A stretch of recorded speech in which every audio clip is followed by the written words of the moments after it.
Chapter 4. Good men are not nice men.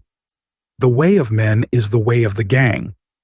Most traditions have viewed masculinity and femininity as complementary opposites. It makes sense to say that masculinity is that which is least feminine and femininity is that which is least masculine, but saying that doesn't tell us much about the way of men. Women believe they can improve men by making masculinity about what women want from men. Men want women to want them. But female approval isn't the only thing men care about. When men compete against each other for status, they are competing for each other's approval. The women whom men find most desirable have historically been attracted to or been claimed by men who were feared or revered by other men. Female approval has regularly been a consequence of male approval. Masculinity is about being a man within a group of men.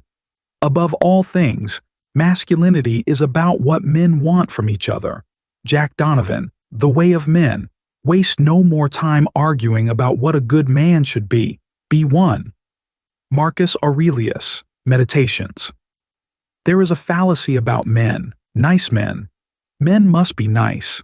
Women lie and say they want nice men, but the truth is that they do not want nice men. Among our structurally closest analogs, the primates, the male does not feed the female. Heavy with young, making her way laboriously along, she fends for herself. He may fight to protect her or to possess her, but he does not nurture her. Nice men are not men at all. Let me be specific about this. There are good men. Men who follow through, they do their jobs, and you can trust them to do their work. Their word is their bond. They lead or follow other men, and you could trust them to have your back in a war if you were to fight on the same side. They could pull the trigger and kill if called upon to do it. They could also pick up the kids from school if that was what was required for them and their job at hand. However, good men can also be criminals in organized crime or soldiers from an enemy army doing their duty. They could be your enemies, and you can trust your enemies to be enemies if they are good men. Being a man is about living to your word and your bond. That is what integrity is. When the words you speak become true, you are a man of integrity, whether your profession is for good or for evil. A good man gets the job done no matter what. Men can only trust men who get the job done, and women crave men who get the job done. Everyone likes a man who is good at his job or who can walk his walk. This is what being a good man is. However, a good man is different from a nice man. The word nice used to describe lame, or stupid, or ignorant. In Middle English, the word nice means stupid. From Old French and Latin, nice is derived from nescius, or ignorant, and nescire, which means not to know. No one wants a man who is nice. Nice is bad. Nice is a pushover. Women are programmed biologically to select the alpha male out of their tribe and mate with him. This is how women have survived throughout written and unwritten history.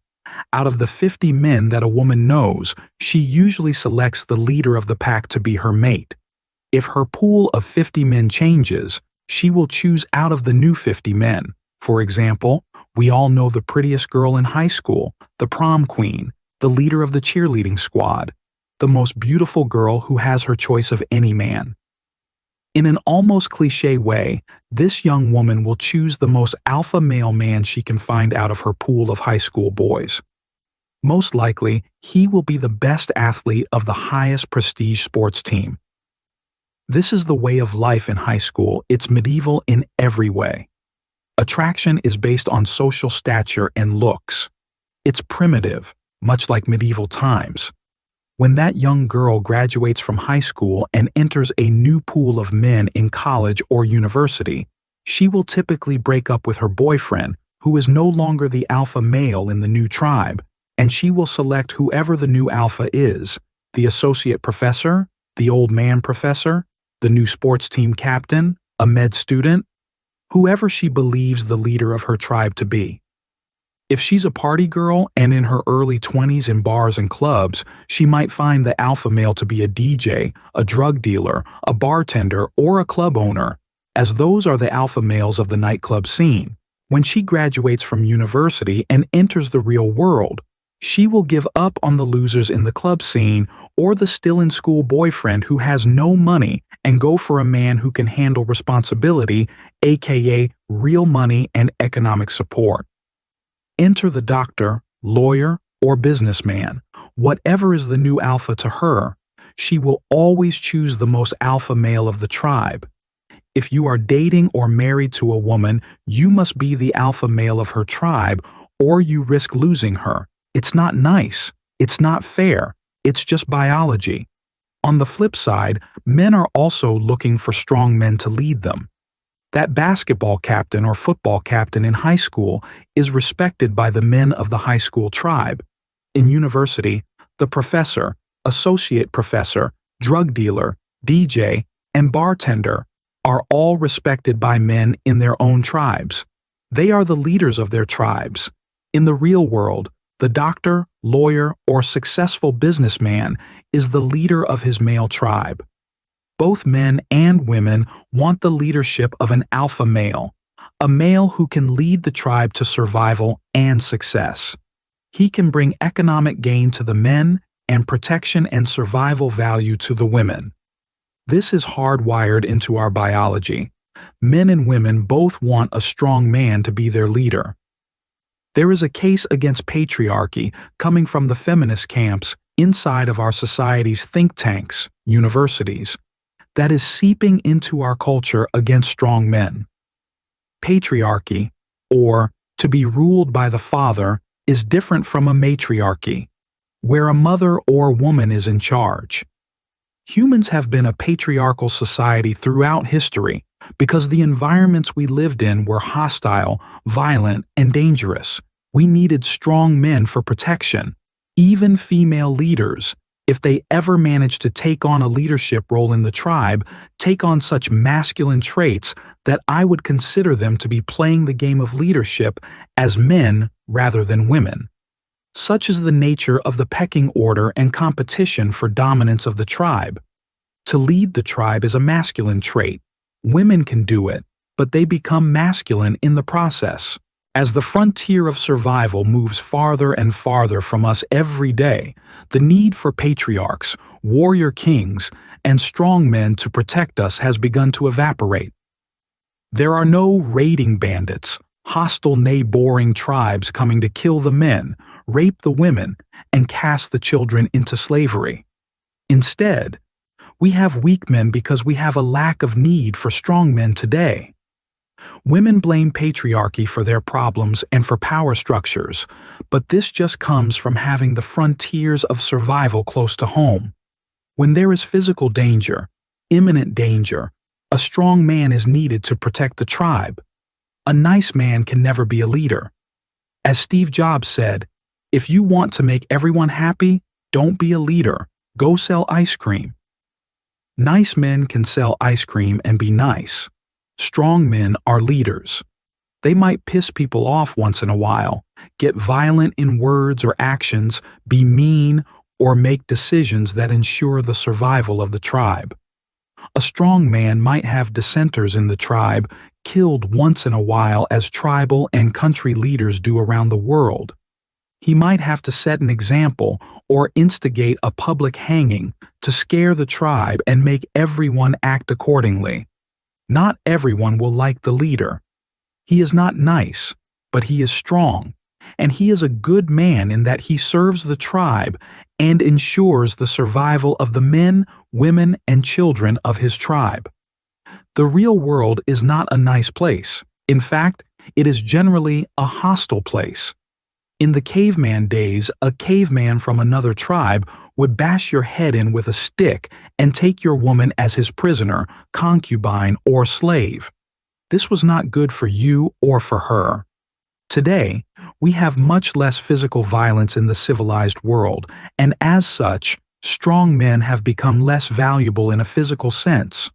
However, we have raiders and bandits through the banks, financial sites, teams, tax systems, educational systems, and health systems. At every level of humanity, there is someone looking to take advantage of you. The strong always take advantage of the weak, and we still need strong men to protect us from the frontier of survival. The men who must deal with the daily decisions that keep the modern tribe alive are not nice men. They are, however, good men in that they do their work, serve their purpose, and keep the tribe functioning and alive. That is what a good man is. Do not succumb to the whining of mostly women and weak men to be nice and become weak yourself. No one respects nice men. As the old adage says, nice guys finish last. It's true in real life as well. On being a good man, most men would agree that it is better to be a good man who stands up to bad men. They would rather be heroes than villains. Most men want to see themselves as good men fighting for something greater than survival or gain. When you ask men about what makes a real man, a lot of them will get up on their high horses and start talking about what it means to be a good man. A real man would never hit a woman. A man who doesn't spend time with his family can never be a real man. A real man takes responsibility for his actions. A real man pays his debts. Real men love Jesus. However, if you ask the same men to list their favorite guy movies, many of them will include films like The Godfather, Scarface, Goodfellas, and Fight Club. Was Darth Vader a pussy? Despite the moral posturing, men are attracted to these characters precisely because they are manly. Bad guys tend to operate in brutal, indelicate, and unmoderated boys' clubs, and they seem to be particularly concerned with the business of being a man. Gangsters are status-conscious, aggressive, tactically oriented, ballsy, brother-bonded men's men. The loner hitmen are portrayed as capable but careful, smooth operators who are masters of their dangerous craft. They are not good men, but they are good at doing the kinds of things that have been demanded of men throughout human history. They are not good men, but they are good at being men. We want our external enemies to be defective and unsympathetic. Many have written about our tendency to dehumanize our foes. Emasculating them is another aspect of that. It adds insult to injury. We also want to puff ourselves up and psych them out.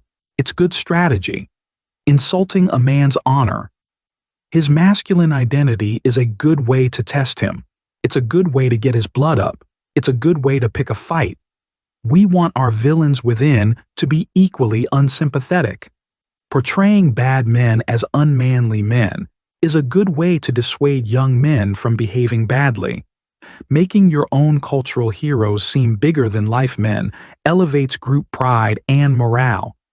It makes sense to want your young men to emulate men who champion your people's values, and young men especially tend to choose the stronger horse.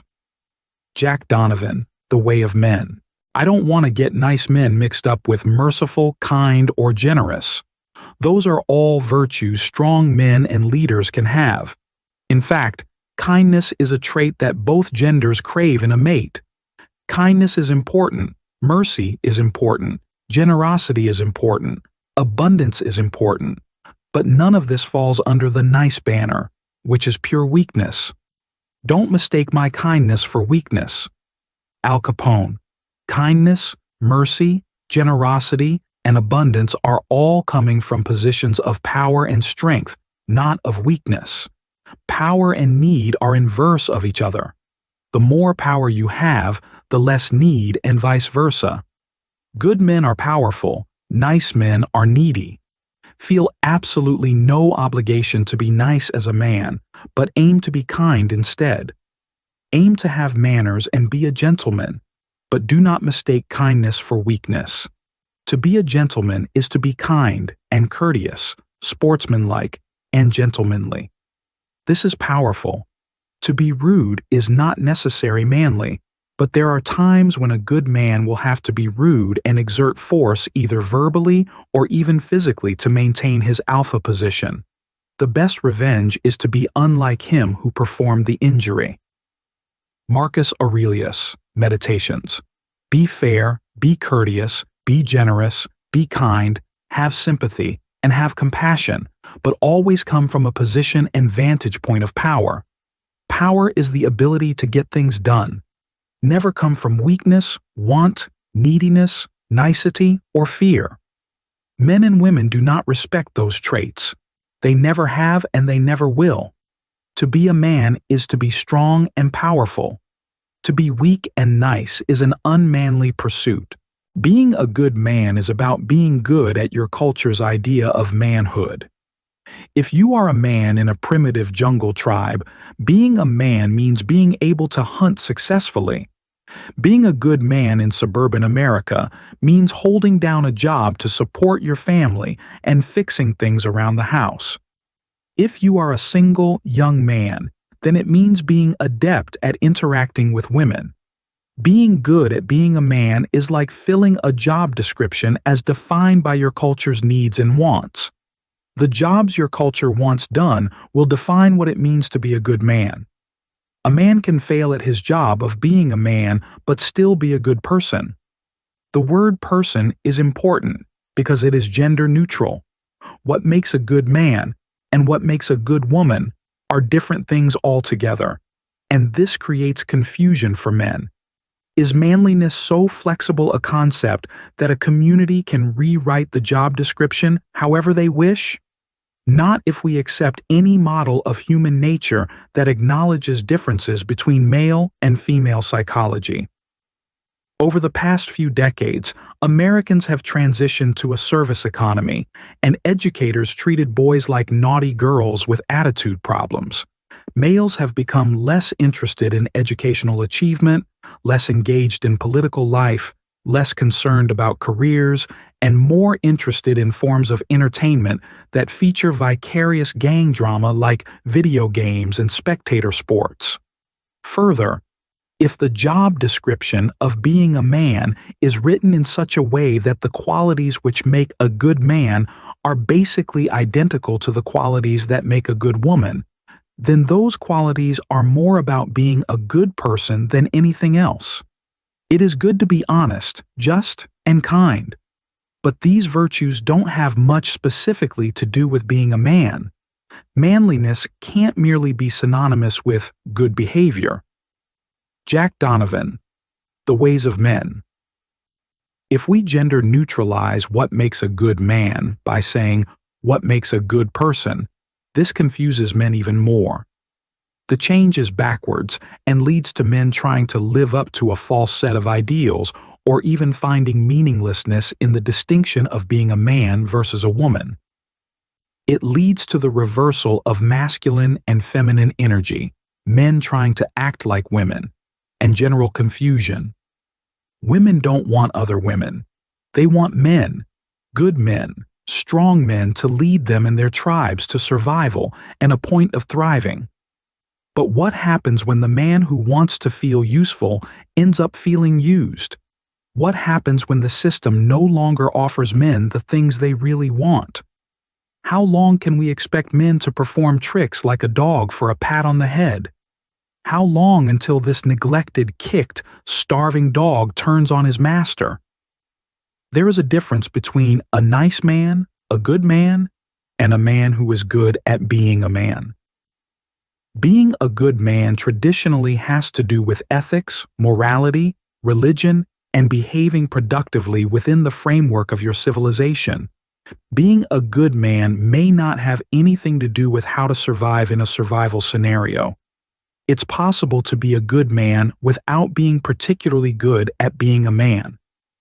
In the past, men who were good at being men sought the help of priests, shamans, philosophers, writers, and historians.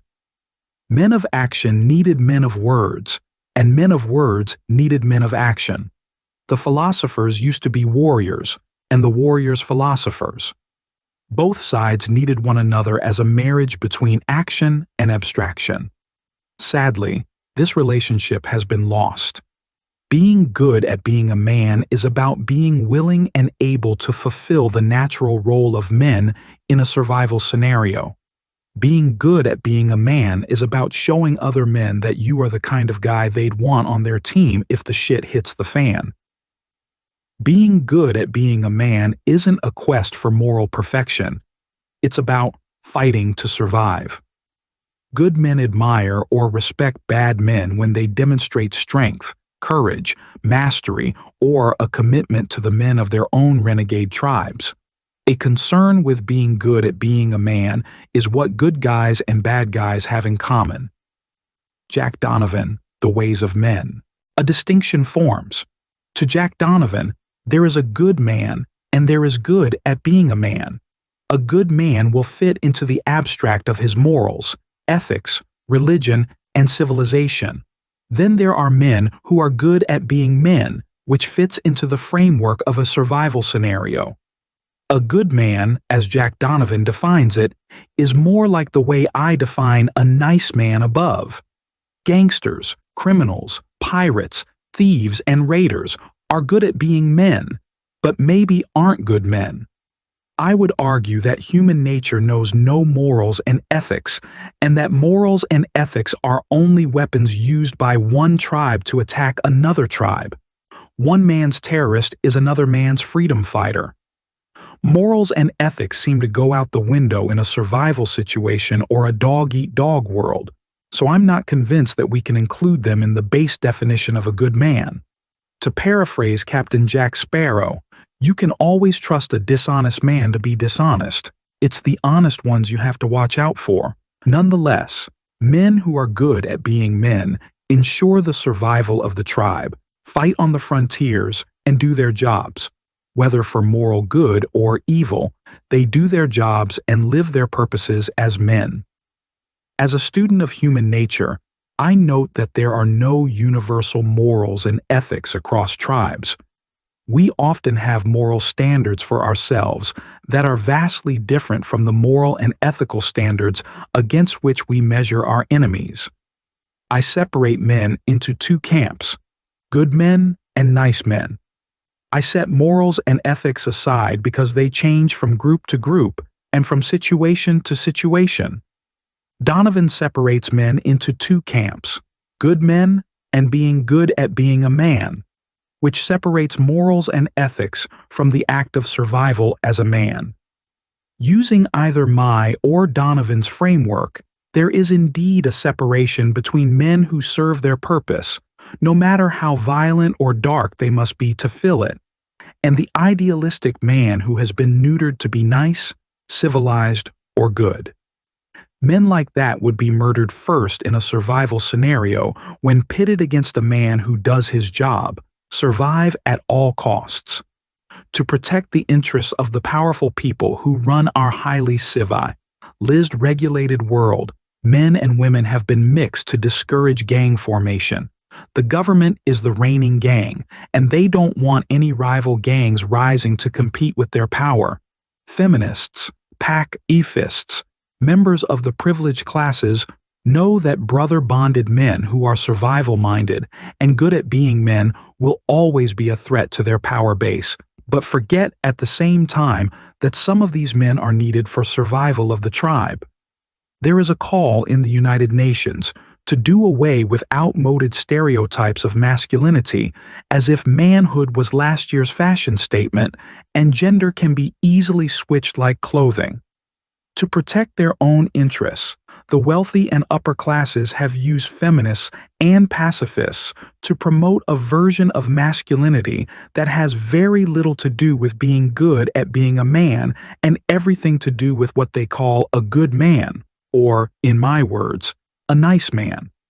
This version of a man is isolated from his peers, powerless, emotional, easy to manage, and tactically inept. A man like this, who is more concerned with being a nice man, or a good man, but is bad at being a man, makes a well-behaved slave to serve the interests of his masters. There has always been a push and pull between civilized virtues and tactical gang virtues. However, the kind of masculinity acceptable to civilized societies is in many cases related to survival band masculinity. civilized masculinity requires male gang dramas to become increasingly controlled, vicarious, and metaphorical. Human societies start with the gang and then grow into nations with sports and a climate of political, artistic, and ideological competition. Eventually, as we see today, average men end up with economic competition and a handful of masturbatory outlets for their caged manhood. When a civilization fails, gangs of young men are there to scavenge its ruins, mark new perimeters, and restart the world. Jack Donovan, The Ways of Men.